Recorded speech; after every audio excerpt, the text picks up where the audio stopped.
Allez, nouvelle Masechet Yom Ha'adav Bet.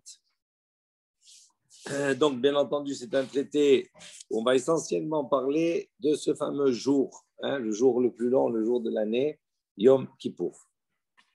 Et surtout également de la Avoda de Yom Kippour, du service qu'on lit généralement le jour de Yom Kippour. Dans le Moussaf, il y a un Seder Avoda. Et ce jour-là, donc, on va expliquer exactement ce que le Kohen Gadol faisait dans les détails. Et c'est ce qu'on va un petit peu voir ici. Alors, on commence la première Mishnah. Shivat Yamim, Kodem Yom Kippourin, Mafrishin Kohen Gadol Mitbeto, Lilishkat Pahar Aderin. Donc, 7 jours avant Yom Kippour, donc avant le service, Mafrishin Kohen Gadol. Donc, on séparait, on va dire, on prenait le Kohen Gadol et on le sortait de chez lui et on le faisait habiter, Mitbeto, on sortait de chez lui, Lilishkat Pahar Aderin, dans une lishka, dans une pièce, d'accord, qui lui était réservée. On verra après qu'est-ce que c'est ce paradérin, là, ce nom. Donc, et on nommait également un autre Kohen Gadol à sa place, Shema Yerabo Psoul, parce qu'on pouvait craindre que d'ici l'arrivée de Yom Kippour, les 7 jours, on ne sait pas s'il arrivait un Psoul, soit il devenait tamé, soit il avait un écoulement, il devenait kéri. Et donc, à ce moment-là, il devenait inapte à faire la avoda de Yom Kippour qui devait se faire dans la pureté. Et donc, on prévoyait que s'il lui arrive un problème, eh bien, on a un remplaçant, un Kohen Gadol qui est remplaçant. Hein? Ah ben, ça va. On prévoyait. On va voir la fin de la Gemara, qu'est-ce qu'elle dit. Bon, c'est difficile ça peut arriver, 2 Kohen Gadol, c'est plus rare. On va voir jusqu'où on peut aller ici. Rabbi Yehuda Omer, Rabbi Yehuda il précise, il dit Afisha Acheret, Metakenin lo Shema Tamut Ishto. Donc également lui nommer une deuxième femme. D'accord? Parce qu'on craignait peut-être que ce premier épouse ne vienne à mourir d'ici le jour de Yom Kippour et il fallait impérativement que ce jour-là, dans son avoda, il soit marié. Shneimar, comme c'est marqué dans le passage, Vichiper Ba'ado Vad Beto. Donc il allait maintenant avoir un service d'expiation pour lui-même et également pour sa maison. Beto, quand on dit sa maison, Zo Ishto, c'est sa femme. Donc, s'il n'a pas d'épouse, ça ne marche pas, ça ne correspond pas au pasouk. Amroulo, ils lui ont dit à ce moment-là, Rabbi Yehuda, Imken, en adavar sof. Si c'est comme ça, il n'y a plus de finalité dans les choses, il n'y a plus de fin. Parce qu'on va peut-être penser, la première femme va mourir, alors on va lui donner une deuxième. Et peut-être que la deuxième aussi, alors une troisième, une quatrième, une cinquième. Donc, en adavar sof, il n'y a jamais de fin. Donc, il n'y a pas tout à fait une même opinion concernant cela. Ça, c'est la Mishnah. OK. Gmara. Tnanatam, on enseignait là-bas, dans Maseret, dans Para, à propos de la Para Douma, on va voir le même principe. Shiva Tiamim Konem Sarikata Para. 7 jours avant que l'on ne vienne à brûler la Para Douma, donc, et utiliser ses cendres pour purifier les personnes qui étaient rencontrées en contact avec un mort. Donc, tout matmet, la purification qui devait se faire, devait se passer par les cendres de la paradouma qu'on mélangeait avec de l'eau vive, de l'eau de source. Hayum Afrishin, de la même manière, Hayum Afrishin Kohen, Asoref et Tapara. On mettait de côté, d'accord, 7 jours avant, le Kohen qui allait brûler la para. Avant de la brûler, on prenait ce Kohen. Mi Beto, donc on le faisait sortir de sa maison, les Lishka, chez Al-Pene Habira. Donc, on le mettait dans une lishka, dans une pièce, chez Al-Pene Habira, qui se trouve face à Habira. On va voir ce que ça veut dire le mot Bira. Bira, c'est un palais. Safona Mizracha. Donc, cet endroit-là, cette lishka, se trouve Safona Mizracha, au nord-est. Les Lishkat Bet Ha-Even Aïta Nikret. Et cette pièce-là, qui se trouvait face à la Bira, on lui a donné un nom, elle s'appelait Bet Ha-Even. Elle s'appelait la maison de la pierre. Mais la Manikra Shema Lishkat Bet Ha-Even, pour quelle raison on l'appelait de cette manière-là la maison de la pierre? Il dit Shekol Maasea Bichli Gelilim, Bichli Avanim ou Bichli Adama. Il dit on va voir parce que lorsque l'on devait exécuter tous les travaux qu'on devait faire sur cette paradouma pour la brûler, etc., tout cela, tous ces travaux devaient se faire bichle glalim, avec des ustensiles gelilim, c'est-à-dire qui étaient fabriqués avec des excréments, bichle avanim, ou bien des ustensiles qui étaient fabriqués avec des pierres. ou bichlé adama, ou bien des ustensiles qui étaient fabriqués avec de la terre, d'accord, de l'argile. Il dit maïta ama, tous ces ustensiles-là ne ressortent pas l'impureté, ne peuvent pas transmettre l'impureté. Donc, comme la paradouma, c'était quelque chose qui devait se faire dans un cadre de pureté, donc on faisait en sorte que même les ustensiles qui étaient utilisés pour sa réalisation, pour cette asiya de la paradouma, de ces cendres, on utilisait des ustensiles qui étaient taror. Maïta ama, il dit pour quelle raison? Qui va dit voulium kacher bepara. Il dit pour quelle raison on a besoin de préciser et de le mettre dans une lishka qui s'appelle beta even, et on vient insister, on exigeait qu'on avait des kelim qui étaient fabriqués avec cette certaine matière. Il dit pourquoi on a besoin de tant d'exigences pour la para? Il dit puisqu'il y a quelque chose de paradoxal ici. On va voir qu'il y avait une discussion entre les Chachamim de l'époque et les Sadducéens, les Tzadoukim, qui eux, les Tzadoukim, n'avaient une croyance qu'en la Torah écrite. Ils refusaient, d'accord, la Torah orale. Et donc, c'était quelque chose de complètement contraire au judaïsme lui-même. Et alors, pour s'opposer, on va voir qu'il y a eu beaucoup d'opposition à ces Sadducéens. Pour s'opposer à eux, on va voir que les Chachamim vont faire quelque chose de paradoxal, c'est-à-dire qu'ils vont utiliser une personne qui était Tvulium. On va le voir ici dans le texte, je vous le dis à l'oral d'abord. Tvulium, c'est une personne qui était touchée d'une impureté et qui était allée au mikvé, mais il lui manquait le temps de la nuit, c'est-à-dire il fallait que la nuit arrive pour que sa pureté soit confirmée, soit totale. Donc dans la journée, il était pur, entre guillemets, parce qu'il avait été au mikvé, mais il était encore impur parce qu'il ne pouvait pas consommer certains aliments, certains kadashim, trouma, etc. Donc ça s'appelle dvulium. Et on va voir que cette paradouma, on l'a brûlé, ce service-là était fait avec une personne qui avait ce type d'impureté. Il était pur et impur à la fois. On va voir pourquoi. Parce que c'est une manière de s'opposer à l'idée des Sadducéens à l'époque, qui, eux, pensaient que l'utilisation, que la personne qui devait s'occuper de la paradouma devait être exclusivement pure et que le dvulium ne pouvait pas participer à cela. Alors, pour s'opposer à cette idée, on va voir qu'il faisait exprès de rendre quelqu'un impur, dvulium, pour contredire et montrer que l'idée de la Torah était contraire à celle des Sadducéens et qu'on s'appuyait sur la Torah orale. Tout ça dans les mots. Kivan dit dvulium kasher bepara. Il dit puisque le dvulium, cette personne-là qui s'est trempée au mikvé, mais qui manque la nuit pour avoir sa purification totale, donc il est dans un stade où il est d'un certain côté pur et d'un autre côté encore impur, dvulium kasher bepara. Le dvulium, il est kasher, on peut l'utiliser pour la para adouma. Ditnan, comme on a une Mishnah qui nous dit, Metamein ayu ha-kohen ha-soref et ha-para. Ils impurifiaient volontairement le Kohen qui devait brûler la para adouma. Umadbilin oto, et donc il le trempait, il le prenait son mikvé, leotzi miliban shel tzaddukim, pour faire sortir, on va dire, du cœur des Sadducéens, donc pour enlever cette idée-là qui prenait de l'effet. Qu'est-ce qu'ils disaient, ces Sadducéens? Elle ne pouvait être faite qu'à partir du moment, d'accord, où le soleil était couché, ça veut dire où la personne avait atteint son niveau de pureté totale. Donc, pour s'opposer à cette idée, on impurifiait un Kohen, on le purifiait le jour même, on le trempait au mikvé, et lui s'occupait de la para adouma.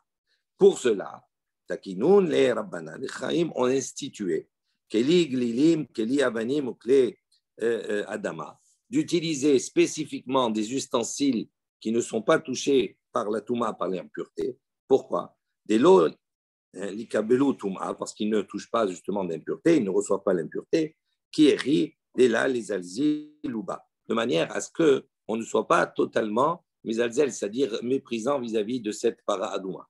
Ça veut dire qu'il y avait un paradoxe. Ça veut dire qu'il voulait s'opposer d'un côté aux Sadducéens sur l'interprétation de la Torah. Eux s'appuyaient uniquement sur la Torah écrite, pas sur la Torah orale. Les Chachamim ont dit qu'un Tvulium pouvait participer, d'accord, à tout le travail de la paradouma, à brûler la paradouma, etc., récolter ses cendres. Et donc, pour montrer cela, qu'ils étaient opposés aux Sadducéens, ils impurifiaient un Kohen. D'un autre côté, s'ils ne faisaient pas un autre décret, on aurait pu penser qu'on est un peu méprisant vis-à-vis de cette paradouma, comment on rend quelqu'un impur, etc. Ça veut dire que c'est méprisant. Alors, qu'est-ce qu'ils ont fait? Ils ont institué que ne pouvaient être utilisés uniquement des ustensiles qui étaient d'accord, en terre ou en pierre, etc., et qui ne recevaient pas la Touma. Donc, d'un côté, ils étaient un peu plus souples en utilisant le Tvoulium, et de l'autre côté, ils étaient un peu plus sévères en utilisant uniquement des Kélim qui ne recevaient pas la Touma. Pour montrer que faire ça Betara était important. Mais ce qui est encore plus important, c'est la parole des Chachamim, la Torah Shebé'alpé, la Torah d'Akadosh Baruch Hu, la Torah orale, qui est également à sa place, pas uniquement la Torah écrite. Donc ça, c'est quelque chose qui était fort. Maïshna, maintenant on revient à notre Mishnah, dit quelle différence Maïshna, pourquoi Tzfona Mizracha? Il dit pour quelles raisons on plaçait, on va dire, cette personne. Vous savez que la Paradouma, on ne faisait pas la Shrita et on ne la brûlait pas à Jérusalem, c'est-à-dire dans le Mikdash. On le faisait sur le Har Harazetim, sur le mont des Oliviers, qui était face, d'accord, à côté du Harabayit. Donc sur le mont des Oliviers, tout se passait là-bas.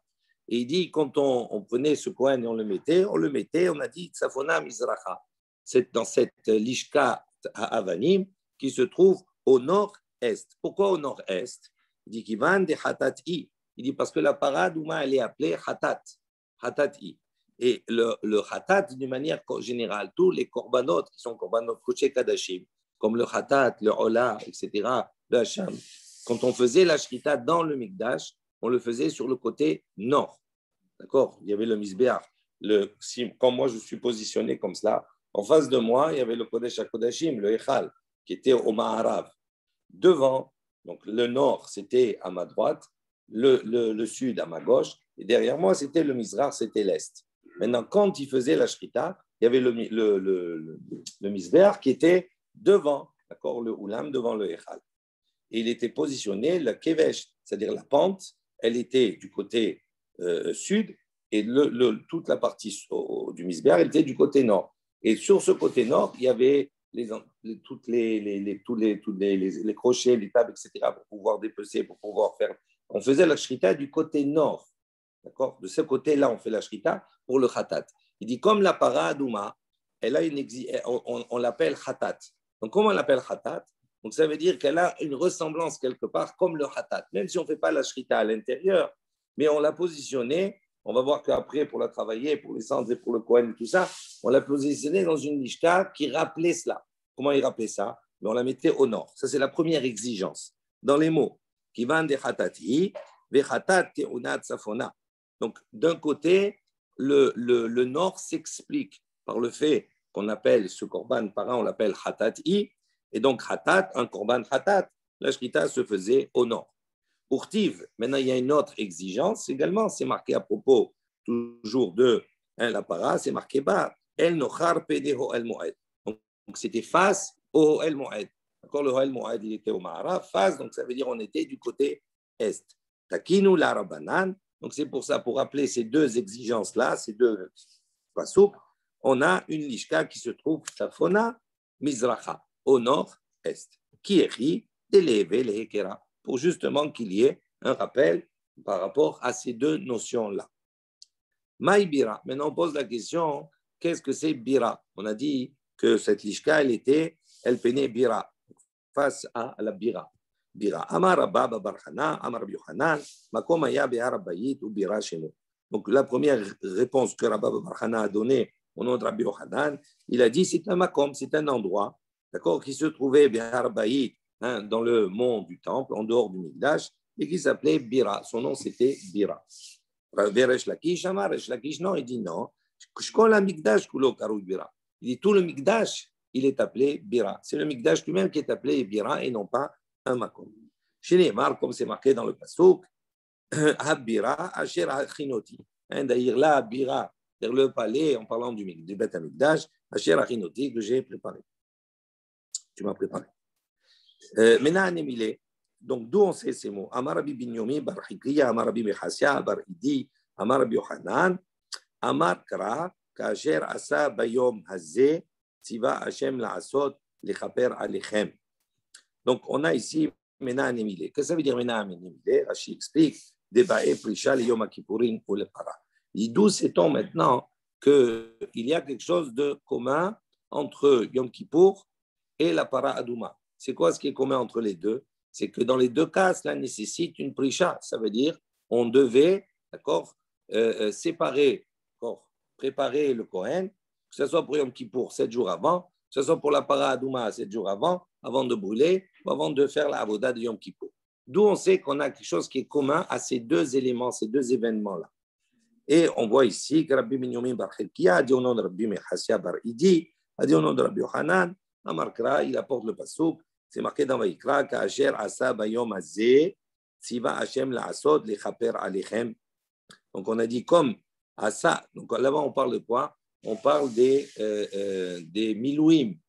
Vous savez, comme dans Chanukah Tamizbeah, dans l'inauguration du Mishkan, il y a eu avant le 8e jour, donc le 8e jour où Aaron et ses enfants vont pratiquer la avoda dans le Mishkan, il y a eu 7 jours avant, ce 8e jour, 7 jours de milouim, de préparation, d'entraînement. Et donc c'est marqué là-bas, Kasher Asa Bayom Azeh, de la même manière qu'on a fait ce jour-là, Siva Hashem Akadosh Baruch Hu, ce jour-là, c'est-à-dire le 8e jour, Siva Hashem La'asot Lechaper Alechem. Akadosh Baruch Hu a ordonné de faire Lechaper Alechem pour vous expier, pour expier vos fautes. Alors qu'est-ce que ça veut dire La'asot et Lechaper, de ces deux mots-là, pour faire et Lechaper pour expier. La'asot Elu Ma'ase Para. Il dit que La'asot, c'est une allusion au Ma'ase Para, c'est-à-dire à l'action que l'on fait, au travail que l'on fait sur la para adouma, shrita, on la brûle, etc. Donc, le mot la'asot, c'est une allusion à la para adouma. Lechaper, donc lechaper, c'est pour expier, et lo ma'ase yom ha-kippurim. Ça, c'est une allusion à la avoda de Yom Kippour. Donc, on a ici dans ce passage, qu'est-ce qu'on a dit? Kasher asa bayom hazeh. On nous dit, comme on a fait pour ce jour-là, qu'est-ce qu'on a fait ce jour-là? Quand on est arrivé à Yom HaShemini, il y a eu ce jour-là une préparation de 7 jours avant. Il dit, comme on a fait pour les bilouïs, Siva Hashem La'asot, il a ordonné La'asot de faire, c'est-à-dire pour la Paradouma, les Chaper et également pour Yom Kippour. De la même manière qu'on a fait, il a ordonné la même chose pour ces deux événements. Maintenant, on va réfléchir. Il dit, il est clair qu'on ne peut pas associer la totalité du verset à l'allusion concernant la para adouma. Pourquoi? Parce qu'on a deux mots, la'asot et les chaper. Donc, qu'est-ce qu'on a fait dans notre exercice intellectuel? On a dit la'asot, c'est une asiya, ça veut dire que c'est quelque chose que l'on fait sur la para adouma. Et les chaper, c'est une allusion à Kippour. D'accord? Nous, on a dit, on aurait pu imaginer que la'asot, les chaper, c'est un même thème, un même sujet. Ça veut dire tout pour la para adouma. Il dit non, tu ne peux pas penser que tout est au sujet de la para adouma. Ça, c'est Bishlama, c'est évident qu'on ne peut pas associer non seulement la asot, mais les chaper à la para adouma. Pourquoi? Les chaper ktiv, parce que c'est marqué les chaper. Ça veut dire que l'action qu'on va devoir, c'est une action qui a pour but les chaper, c'est-à-dire d'expier une faute. Il dit ou para. Là, par kaparahi, la para, elle n'est pas dans la notion de kapara. Oui, Hatati, dans un certain domaine, effectivement. Mais la fonction même de la paradouma, c'est de mettre métaer, pas méchaper. D'accord? Donc c'est pour ça qu'il dit, on a un mot spécifique, les chaper, je ne peux pas l'associer totalement, d'accord, à la paradouma. Donc, du tout. OK? Donc c'est pour ça qu'il dit, effectivement, on ne peut pas tout expliquer le pasouk avec que la paradouma. Ce n'est pas possible. Et là, alors si tu ne peux pas associer tout à la paradouma, pourquoi tu ne pourrais pas tout associer à Yom Kippour? Pourquoi tu es obligé de dire la asot, c'est la para, et les chaper, c'est le Yom Kippour? Peut-être que la asot et les chaper, c'est tous les deux associés à Yom Kippour. Amré, il dit non. Pourquoi? Yalif, Tziva. כתיב אחד ציווה אדוני לעשות, וכתיבתם, זאת חוקת התורה אשר ציווה אדוני. לאמור, מה להלן פרה, אף כאן פרה. ומה כאן פרישה, אף להלן פרישה. Donc il dit comme cela, on enseigne, il dit non, on va faire ici ce qu'on appelle une zera shava. Tiva, avec ces deux mots. Donc ça veut dire on va rapprocher la zera shava, une analogie entre un mot qui se trouve dans un sujet, le même mot qui se retrouve dans un autre sujet, et on va apprendre l'un de l'autre. On va les comparer. D'accord? Alors, on a dit comment on apprend Tziva, Tziva. Il dit Ktiva, c'est écrit ici, Tziva, Hachem, la Asot. On voit que pour les Milouim, il a dit de la même manière qu'on a fait, le même modèle qu'on a fait pour les Milouim, Tziva, Hachem, la Asot. Hachem a ordonné de faire. Et là, on voit qu'on a utilisé le verbe ordonner, Tziva. Pour Tiva, Tam. Et on va voir qu'à propos de la paradouma, c'est marqué là-bas, Zot, Chukat, Torah, Asher, Tziva, Hachem. D'accord? On voit ici qu'on dit, ça c'est un Zot, Chukat, Torah. Ça, c'est donc la règle, le précepte de la Torah. Asher Tziva Hashem, que Akadosh Baruch Hu a ordonné les morts en disant. Donc, on voit ici que quoi? On fait une analogie, puisqu'on a utilisé le même verbe, Tziva, Tziva. Donc, on a dit quoi? Malé Alan Para. Là-bas, quand on dit Zot Chukat Torah, Asher Tziva Hashem, là-bas, on parle de quoi? De la para. Afkan, la même chose ici, quand on a dit dans les Milouim, Asher Tziva Hashem la Asot, para, on parle de la para. Il dit, comme dans les Milouim, ça veut dire que là-bas, il y a une prisha, ça veut dire avant, on a eu 7 jours de préparation avant d'arriver au 8e jour. Il dit, Afle Alan, la même chose pour la para, il faut 7 jours de préparation avant d'arriver à les brûler. Ça, c'est la première démarche. Ve'ema tziva tziva de Yom Kippurim. On dit, OK, toi, tu veux me dire, on ne peut pas associer tout le pasouk, la asot, les chaper, à Yom Kippour. Pourquoi? Parce qu'on fait un Gzera Shava, Tziva Tziva avec la paradouma. Donc, c'est Tziva Tziva avec la paradouma. Les chaper, c'est pour Yom Kippour. Donc, on a deux parties dans ce passage. On revient à la question. Il dit, mais pourquoi tu ne pourrais pas faire l'analogie entre Tziva et Tziva par rapport à Yom Kippour? Parce que Yom Kippour aussi, c'est marqué Dirtiv, Vayas, Kacher, Tziva, Hashem et Moshe. On voit que quoi? Qu'il a fait Kacher, Tziva, Hashem et Moshe, comme Hashem a ordonné à Moshe. Donc, on voit ici quoi, que Yom Kippour aussi est marqué Tziva. Donc, pourquoi tu ne fais pas l'analogie dans tout, la Hazot, les Chaper, Tziva, c'est pour tout ça, c'est le même thème, c'est Yom Kippour. Et que comme là-bas, pour les Milouim, il a fallu 7 jours avant, donc Yom Kippour, il fait 7 jours avant, mais pas la Paradouma. Il dit non, ça ne marche pas. Pourquoi? Tu ne peux pas faire cette Gzera Shava. Danin, Tziva, Delifne Asiya, Mitziva, Delifne Asiya. Ve'en Danin, Tziva, Delifne Asiya, Mitziva, Delifne Asiya. Il dit non, quand on fait une comparaison, d'accord, quand on va relier deux, quand on va faire une Gzera Shava, il faut essayer de garder, d'accord, des choses qui soient communes, dans le même esprit. Il dit, on ne peut pas apprendre, on ne peut pas juger, on ne peut pas apprendre. Tziva de l'ifne asiya, une ordonnance, tziva l'ifne asiya, avant la réalisation. D'accord? Un tziva avant la réalisation. Kacher tziva Hashem, comme Hashem il a ordonné, vous allez faire. Donc ça, c'est avant la réalisation. Donc on peut, Danin, on peut rapprocher, on peut faire une Gzera Shava quand les deux tziva, quand les deux ordonnances se situent l'ifne asiya, avant le fait, avant l'acte.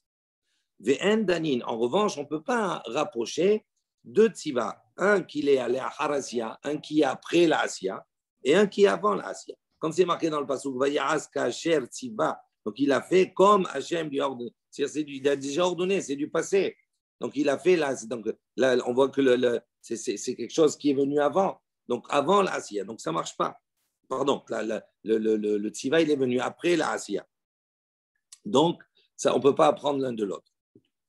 Ok, on dit Vema, tziva des korbanot. On a dit ok, mais toi tu veux faire une Gzera Shava avec la para. Ok, très bien. Mais si tu tiens le compte de la Gzera Shava, on peut voir dans un autre cas, pas la para, dans les korbanot. Dans les korbanot, on va voir également, on a le mot tziva. Pourquoi on ne peut pas la Gzera Shava entre les bilouim et les korbanot en disant que quand on va apporter des korbanot, les kohanim avant d'apporter les korbanot, ils devront également faire preuve de prisha, c'est-à-dire on doit les séparer 7 jours avant d'apporter les korbanot. D'où on voit ça? Dirtiv, comme c'est marqué dans le pasuk, Beyom Savoto et Béné Israël. D'accord? Le jour où on a ordonné au Béné Israël. Donc on voit qu'il y a marqué Tziva également pour les korbanot. Il dit non, ça ne marche pas. Pourquoi? Danin Tziva mitziva, ve'en Danin Savoto mitziva. Il dit tu peux apprendre quand c'est le même mot, Tziva et Tziva. Tu fais la Gzera Shava. Mais là, tu veux apprendre Savoto et tziva, ok, c'est la même traduction dans l'esprit, c'est le même mot, d'accord, c'est le même verbe, mais c'est pas marqué tziva, c'est marqué tsavoto, donc c'est pas le même mot, donc on peut pas apprendre l'un de l'autre. Diumaï nafkamina, qu'est-ce qu'on vient déduire d'ici? Est-ce que vraiment ça tient la route de me dire, parce que ce n'est pas le même mot, on ne peut pas faire une Xera Shava? Il dit, Ve'atana, il dit, voilà, pourtant, on a enseigné, on l'avait déjà vu. Rabbi Ishmael, dans la yeshiva de Rabbi Ishmael, c'est marqué là-bas, Veshava Kohen ou Vaha Kohen. Donc il y a deux psukim, il y a deux expressions à propos de la tsara'at qui touche la baït, la maison. D'abord, c'est marqué Veshava Kohen, le Kohen il va venir, d'accord, Uva Kohen, il va revenir, d'accord, et après Uva Kohen, le Kohen il va venir. Et on va voir que là-bas, on va faire une Xera Shava, on va assimiler Zohi Shiva, Zohi Bia.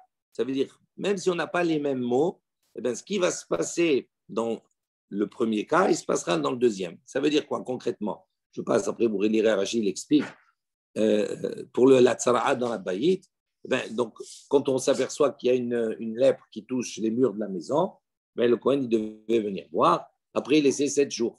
Au bout de 7 jours, il revenait, d'accord, Vishav à Kohen, et il constatait. Si ça s'est répandu, à ce moment-là, on devait casser, couper l'endroit, enlever la pierre qui était touchée, d'accord, gratter, et on devait après remettre une autre, et après mettre cimenter, etc., tout cela avec la chaux. D'accord. Donc, on avait cet acte qui était fait par le Kohen après. Il dit la même chose. Quand c'est marqué où va à Kohen, ça, c'est dans le cas où il a laissé 7 jours. Il revient, il voit que ça n'a pas bougé, ça n'a pas grandi. Il laisse 7 jours de nouveau. Au bout de 14 jours, s'il voit que ça n'a pas grandi, malgré cela, il va faire la même action que la première fois si ça avait grandi au bout de 7 jours. D'où j'apprends qu'il doit faire la même action, c'est-à-dire enlever la pierre, etc. Il dit il fait la Xera Shava, Veshav à Kohen. Ou va à Kohen. Donc, on voit qu'on a deux mots qui sont différents, Shav et Ba. Et pourtant, on a appris l'un de l'autre. Alors, toi, comment tu peux me dire maintenant, parce que c'est marqué de Savoto et de Siva, on ne peut pas faire de Xera Shava? Voilà, on a un exemple qu'on peut faire quand il y a des mots qui sont différents. Dans les mots, Veshav à Kohen, ou va à Kohen, Zohi Shiva, Zohi Bia. Il dit, non, il dit ça, ce principe-là de faire une Xera Shava, une analogie entre deux mots qui veulent dire la même chose, mais qui ne sont pas exprimés de la même manière, ça ne peut s'appliquer uniquement dans le cas où il n'y a pas un mot qui ressemble. On n'a pas le choix, il n'y a pas de mot qui ressemble. Mais si on est dans un cas où on peut trouver un mot qui ressemble, on met damélé, il y a le final. À ce moment-là, on apprend de celui qui ressemble. Donc ici, tu me dis, on a un tsiva dans Para, on a un tsavoto dans Korbanot. Toi, tu me dis, pourquoi tu vas apprendre faire la Xera Shava avec Tziva de Para? Fais la Xera Shava avec Tsavoto qui se trouve dans Korbanot. Il dit non. Il dit, tu peux me dire, des fois on fait des mots différents. Mais là, on a le choix entre un mot qui ne ressemble pas tout à fait et un mot qui ressemble tout à fait. Alors à ce moment-là, on prend le mot qui ressemble tout à fait. Donc c'est pour ça qu'on est allé et on a penché par rapport à la Para. Ok. Les chaper. Ilou Maase Yom Kippourin. Ve'ema kapara des korbanot. Donc on a dit les chaper dans le pasuk, la asot les chaper. Et nous on a assimilé, on a dit les chaper, ça fait allusion à Yom Kippour. On a dit Ilou Maase Yom Kippourin. Ça fait allusion au Maase, à l'action de Yom Kippour. Il dit Ve'ema kapara des korbanot. On ne dit pas les chaper, ça correspond à la kapara des korbanot. Les korbanot qu'on apprend aussi, c'est les chaper, c'est pour expier les fautes. Hein, comme le hatat, tu as dit tout à l'heure, shtar. Donc il dit la même chose. Donc si on doit apporter un korban hatat, par exemple, eh ben, ça c'est les chaper. Donc il faut se séparer, comme il met à Milouim, il faut se séparer 7 jours avant d'apporter. Il dit mi adainan et kohen mitrame de baele prisha. Il dit mais c'est compliqué ton histoire là. Est-ce qu'en amont, on va savoir quel est le kohen qui va venir et qui va apporter ce korban-là? On ne sait pas quel est le Kohen qui va venir. Nous, on a des mishmarot, on a 24 mishmarot. Après, chaque semaine, on les partage à Beth Avot. D'accord? Il y a des familles qui partagent chaque jour, etc. Mais on ne sait pas quel est le Kohen exactement qui va arriver sur ce korban khatat là pour lui dire maintenant tu vas te séparer 7 jours avant. Et ça ne marche pas. Amré, Alain Malo, il lui a répondu, ils ont dit pourquoi pas? Pourquoi pas? Pourquoi pas? C'est pourquoi ça c'est pas possible. Il dit voilà, ni baele, prisha, ni koule mishmeret bet av. On n'a qu'à demander à toute la mishmeret bet av, à toute la famille qui devra à ce moment-là, ce jour-là, on va dire officier, faire la avoda. On demandera à cette famille-là, on sait quel jour ça va tomber. On leur dit 7 jours avant, eh bien, tous les Kohanim, vous allez faire Prisha. On va vous mettre de côté. Donc, ça peut être. Il dit non. Danin davar shekvu alozman, mi davar shekvu alozman. Les apuke korbanot, dechol yoma itneu. Il dit non. Quand on apprend Milouim, donc on apprend Kippour de Milouim. Il dit, pourquoi on peut apprendre Kippour de Milouim? Il dit parce que les Milouim davar shekavu alozman. Les Milouim, c'est un temps qui est fixé.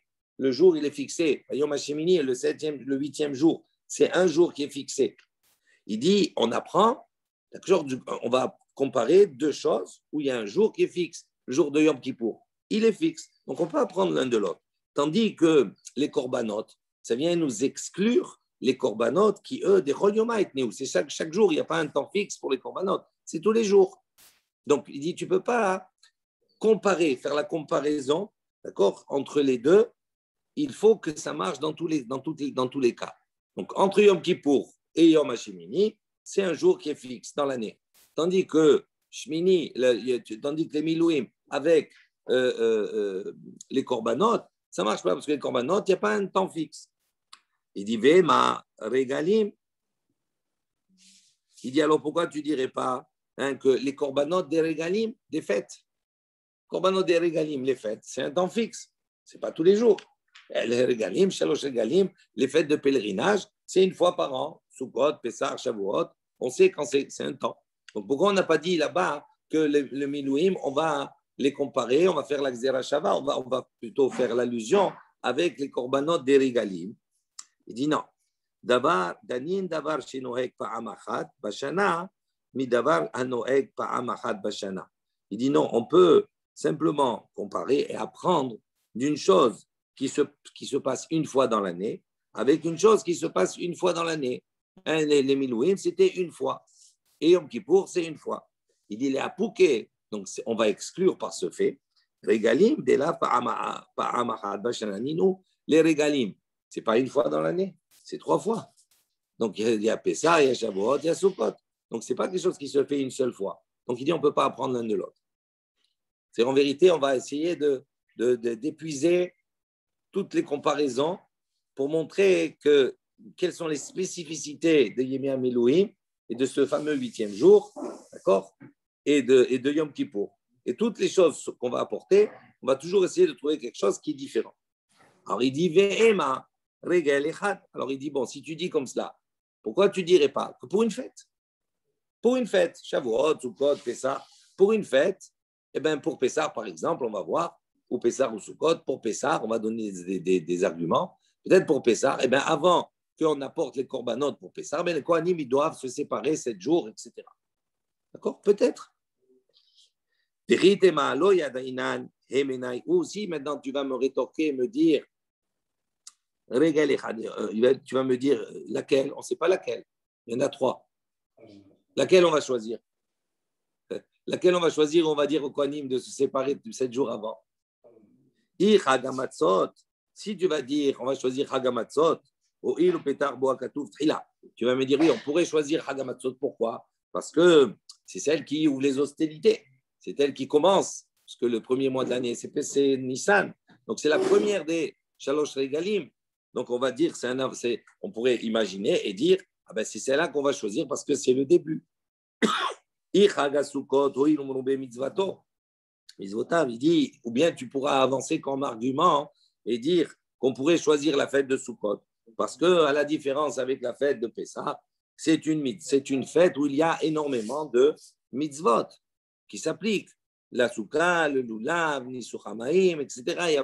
D'accord, la Harava, il y a beaucoup de mitzvot qui sont appliqués là-bas. Donc, il nous dit ici, OK, tu pourrais avancer l'argument en disant, on va choisir une fête de pèlerinage.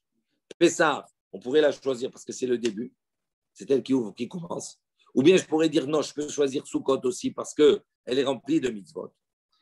On n'a pas parlé de Shavuot pour le moment, on verra après. Il dit, donc si tu dis comme ça, il dit non. Et la danin prishat shiv'a le yom echad. Mi prishat shiv'a le yom echad. Ve'en danin prishat shiv'a le shiv'a. Mi prishat shiv'a le yom echad. Il dit, ça ne ressemble pas. Pourquoi ça ne ressemble pas? Ni Pessah, ni Sukkot. Parce que, qu'est-ce qu'on a fait quand on compare Yémé Amilouim avec Yom Kippour, on a quoi? Une prisha, on a une séparation, Shiv'at Yamim de 7 jours, Liyom Echad, pour un jour.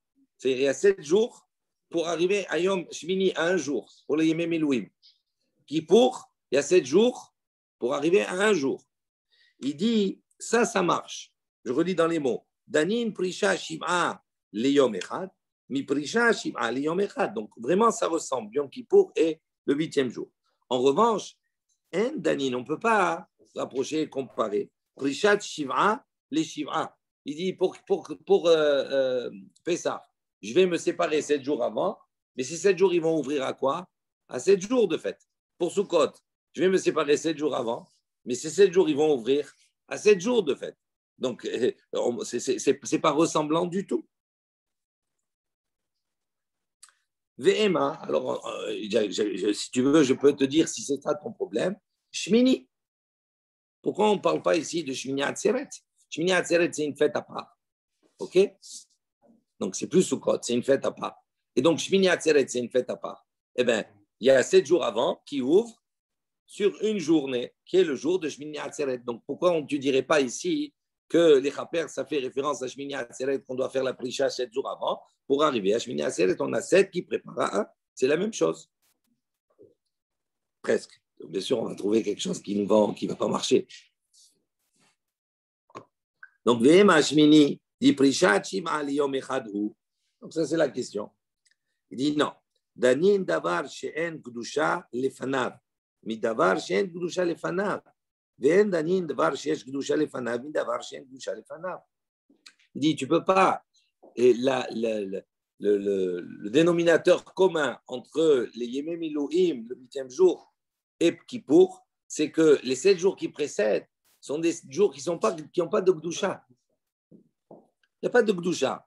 Il y a 7 jours neutres, et après on arrive au jour fatidique. On a 7 jours avant Yom Kippour, après on arrive à Yom Kippour. Tandis qu'ici, Shmini Atzeret, les 7 jours qui avant, c'est des jours qui ont une Gdusha puisque c'est Sukkot. Il dit donc ça ne ressemble pas. Ce n'est pas le même modèle. Nous, on veut exactement le même modèle. Il dit Velav Kal Bachomer ou il dit mais ceci n'est pas, c'est un raisonnement. Hashta Davar Shen Kedusha Lefanav Ba'e Prisha Davar Shen Kedusha Lefanav La Kol Sheken. Tu dis mais pourquoi tu ne fais pas un raisonnement? Il dit maintenant, regarde pour Yemé Milouim. Yemé Milouim, on a dit quoi? 7 jours avant ils se sont préparés pour arriver au 8e jour. Alors il dit, mais c'est un kalvachomer. Si déjà pour quelque chose, d'accord, qui n'a pas de gdusha avant, on a dit, on va se préparer avant, on va faire, d'accord, pour arriver au jour J. Il dit la même chose. Maintenant, si les jours avant, ils sont de gdusha, à plus forte raison qu'il faut se séparer. Je relis dans les mots. Davar shen gdusha lefanav, une chose qui n'a pas de gdusha avant. Ba'e prisha. Donc, on a estimé, la Torah l'a demandé, qu'il y ait une prisha, c'est-à-dire une préparation, une séparation avant d'arriver à ce 8e jour. Il dit Davar Shed Gdusha. Il dit une chose qui a une Gdusha, les Fanav avant. Donc, avant d'arriver à Shmini Atzeret, il y a 7 jours de Sukkot, ils ont une Gdusha. Il dit la Kol Sheken a plus forte raison. Bien sûr qu'il faut qu'on peut comparer. Amar Rav Mesharsha, Lo. Il lui a dit non. Rav Mesharsha a dit tu ne peux pas comparer. Pourquoi? Hazé Ktiv. Kazé. Il dit là-bas dans le Passouk, c'est marqué à propos de Yemé Milouim, c'est marqué, on va le relire. Kasher asa bayom hazé. Dit comme Akadosh Baruch Hu l'a fait, bayom. Kasher asa comme il a fait, bayom hazé. Ce jour-là. Il dit hazé, ça veut dire quoi? C'est démonstratif. Ça veut dire kazé, c'est-à-dire comme celui-ci. C'est-à-dire qu'il faut vraiment qu'il y ait une ressemblance exacte. Et donc la ressemblance exacte, c'est que les jours qui sont avant, ils ne sont pas Kodesh. Donc on n'est pas dans le même moule. Donc ça ne marche pas. Rav Ashi Amar, mi kamide de ikar regel lo ba'e prisha tafel d'idée ba'e prisha. Donc Rav Ashi il a dit, est-ce qu'il y a quelque chose midé de ikar regel lo ba'e prisha? Donc ici Rav Ashi va donner une autre réponse si on veut. Il dit comme cela.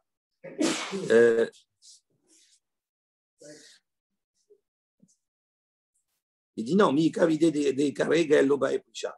Il dit,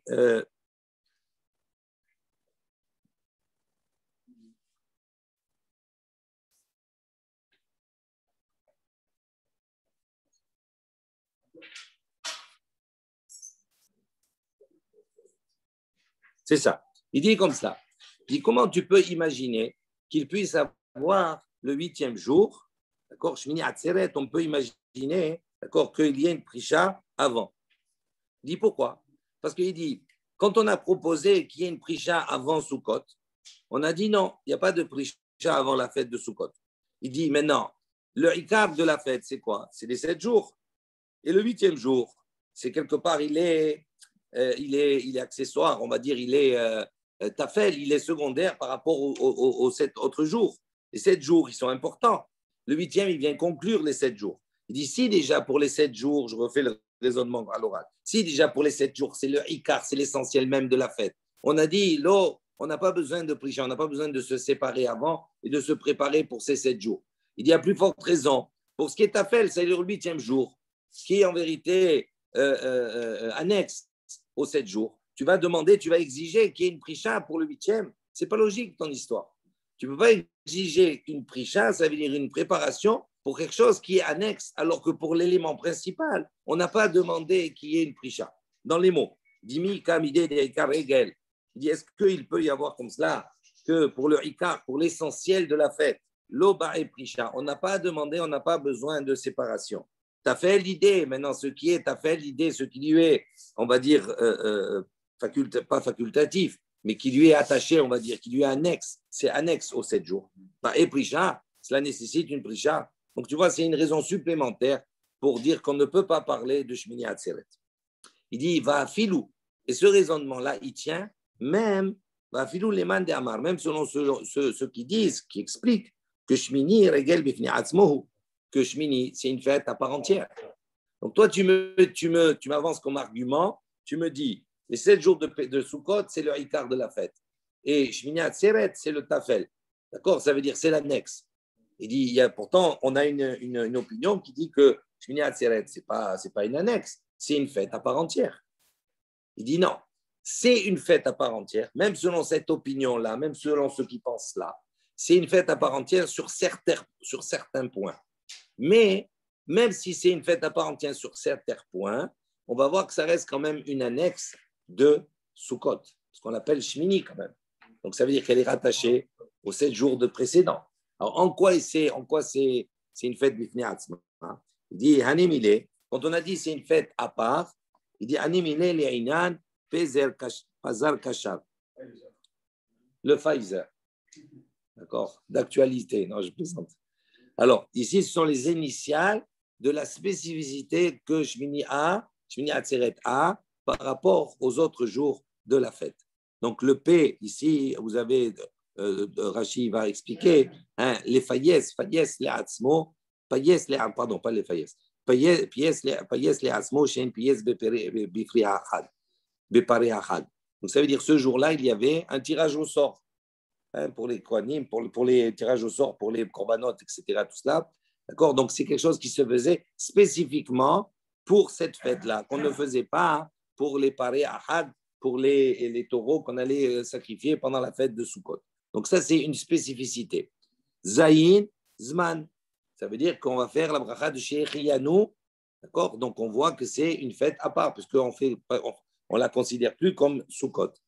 Resh, c'est Regel, hein, c'est Atzmo, c'est une fête à part, Shem Hag Asukot Alav. Ça veut dire quoi? C'est une fête à part. Rashi explique, il a dit on dit plus être Yom Hag Asukot.